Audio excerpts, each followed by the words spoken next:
बैठते थे जो कि लोगों के आने जाने का आमदोरफ्त का रिकॉर्ड रखते थे कि कौन शाही किले में दाखिल हो रहा है और कौन जा रहा है। उसके साथ साथ ये सेक्रेटेरिएट के लिए इस्तेमाल हुआ और जो शाही खतूत जो बादशाहों को रसीव होती थी, बाहर से आते थे, वो यहीं पे रसीव होती थी, उनका रिकॉर्ड यहाँ पे रख के आगे फॉरवर्ड किया जाता था। तो ये कुतुब खाना आज भी मौजूद है और ये उस मकासद के लिए जहांगीर के ज़माने में इस्तेमाल हो, उसके बाद इसके लिए कुछ खास इस्तेमाल नहीं हो सका।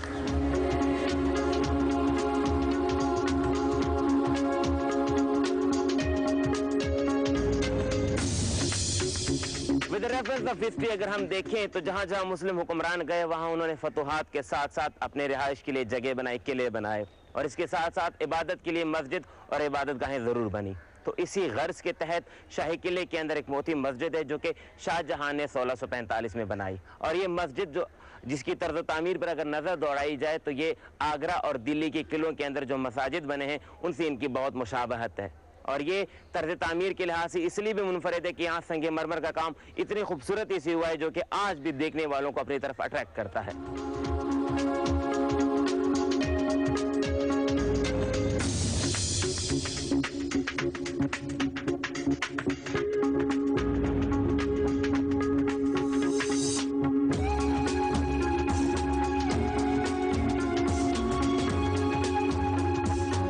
मुगल हुकूमत खत्म होने के बाद जब महाराजा रंजीत सिंह पंजाब के हुक्मरान बने तो 1799 में पहली बार वो शाही किले में आए और यहीं पे शाही किले के शीश महल में उसने रिहाइश रखी। रिहाइश के साथ साथ ये जो जगह आप देख रहे हैं ये उसकी आठ दरा था। यहाँ पे वो कचहरी लगाते थे और आम पब्लिक के जो व्यूज होते थे, जो उनकी फरियादें होती थी, उनकी बातें सुनते थे। तो एक तरह से कह सकते हैं कि महाराजा रंजीत सिंह अपने महल, शीश महल जहाँ वो रिहाइश रखते थे, उसके कोने के साथ ही आठ दरा उन्होंने ही तामीर करवाया था और इस मकसद के लिए तामीर कराया था कि यहाँ वो कोर्ट लगाते थे, कचहरी लगाते थे। ये पूरा हॉल जो सामने नजर आता है यहाँ पे पब्लिक आती थी और पब्लिक वो व्यू सुनते थे और उसी मौके पे वो अहकामात जारी करते थे।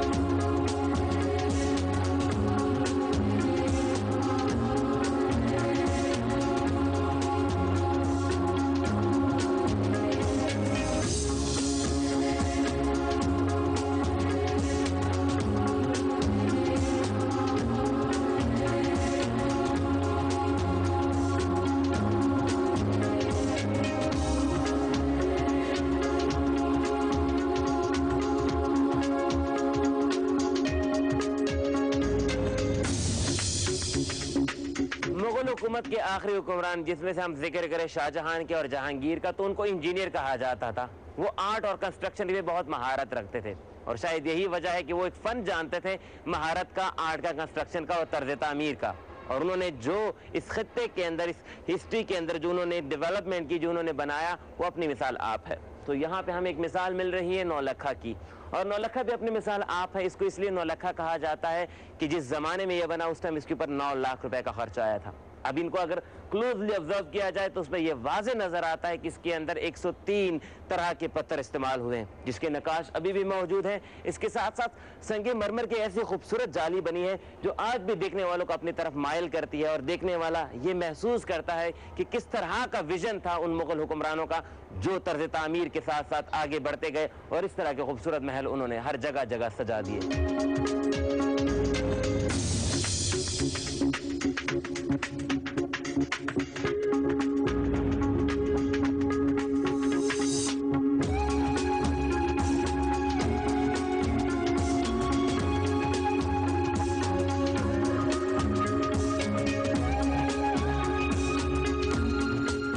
Welcome to the very shining and fascinating part of shahi Qila and that is called Sheesh Mahal.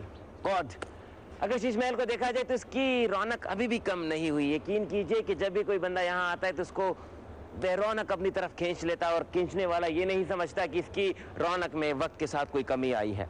ये गवर्नर आसिफ खान ने बनाया था 1631-1632 में शाहजहां के लिए और उसके बाद जो भी हुक्मरान यहाँ आए उन्होंने प्रेफर किया कि शीश महल में अपनी रिहाइश रखी जाए।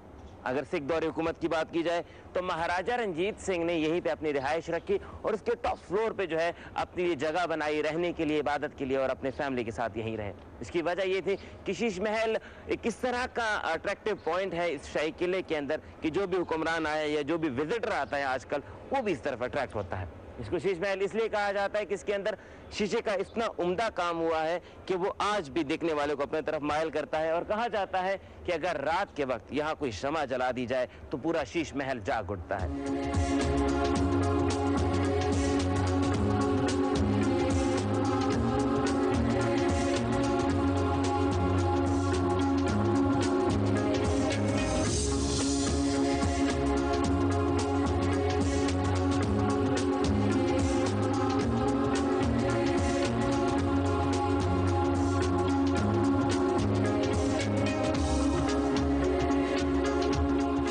के साथ 52 ऐसे स्टेप्स बने हैं जो कि नॉर्मल आमदोरफ्त के लिए नहीं है। ये बहुत वाइडर है नेचर और बहुत छोटे छोटे स्टेप्स हैं।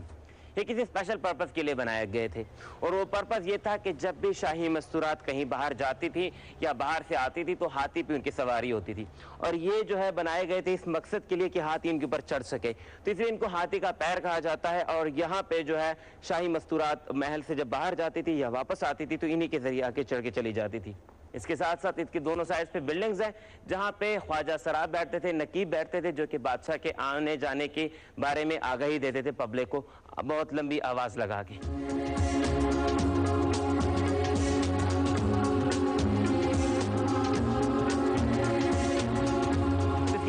शाह बुर्ज दरवाज़ा और ये शाहजहां ने 1632 में बनाया था और इसके ऊपर बहुत से खूबसूरत से कह सकते हैं कि शीशाकारी की गई है और इसी को मद्देनजर रखते हुए जो है शीश महल में भी शीशाकारी हुई है। तो इन दोनों की रिजेम्बलेंस बहुत ज़्यादा है। इसके साथ साथ बहुत खूबसूरत शेर फारसी के उस ज़माने के यहाँ दर्ज है और ये जो रोड जो गुजरती है अंदर चली जाती है शाही किले के ऊपर, ये अंग्रेज़ों ने तामीर कराई थी जो कि शाह बुर्ज दरवाजे से चलती है।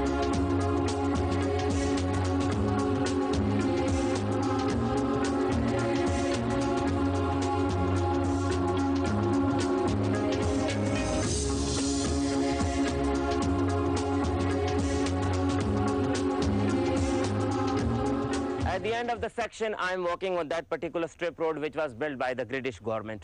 और शाही किले की अगर हम बात करें तो ये हमारी सकाफत, हमारी हिस्ट्री, हमारी तहजीब और तारीख़ की अमानतदार है। वो इस लिहाज से कि इस खित्ते में जितने हुक्मरान आए उनकी कोई ना कोई यादगार, कोई ना कोई निशानी शाही किले में मौजूद है और शाही किले के अंदर जितनी हिस्ट्री है ये सदियों पर मुहित है। हमने इस प्रोग्राम के ज़रिए से कोशिश की कि इस तारीख़ी अहवाल को आपके सामने प्रेजेंट किया जाए, शाही किले के सभी तारीख़ी इमारतों पे फोकस किया जाए। अब ज़रूरत इस अमर की है कि इस तारीख़ी विरसे को इस तरह से प्रोटेक्ट किया जाए कि न सिर्फ ये आगे नस्लों तक मुंतकिल हो सके बल्कि ये अपनी असल सूरत में भी बरकरार रहे।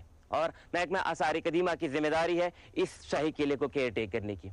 इसी के साथ अपने होस्ट तरनजीत सिंह को दीजिए इजाज़त। अल्लाह नेगेबान एंड गुड बाय।